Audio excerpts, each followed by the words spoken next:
जनता दरबार आहे, कशा प्रकारे नागरिकांच्या समस्यांचं निराकरण करणार आहे? प्रामुख्याने हा उपमुख्यमंत्री एकनाथ शिंदेच्या बालेकिल्ल्यातला जनता दरबार करणार आहे. हे बघा, बाब अशी माझ्याकरता जनता दरबार नवीन नाही. मी 95ला मंत्री झालो तेव्हापासून जनता दरबार सुरू झालेले आहेत.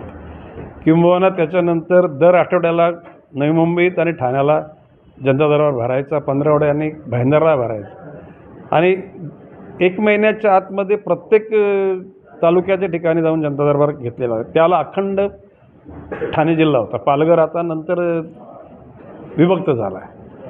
या ठिकाणी एकनाथजी शिंदेना वगैरे काय म्हणजे क्लेश देण्याकरता वगैरे काय नाही. आम्ही महायुतीचे आम्ही सगळे घटक आहोत. माननीय देवेंद्रजी फडणवीस, माननीय एकनाथजी शिंदे, अजितदादा पवार या तिघांच्या नेतृत्वाखाली हे सरकार सामर्थ्यपणे चाललेलं आहे आणि भविष्यकालामध्ये जनतेने दिलेला शब्द हा पूर्ण करण्याकरता सगळ्यांचा म्हणजे खटाटोप नाही, सगळ्यांचा प्रयत्न आहे.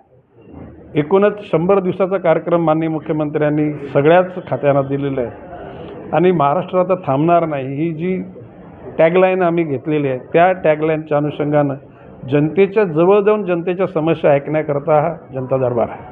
महायुतीमध्ये शिवसेना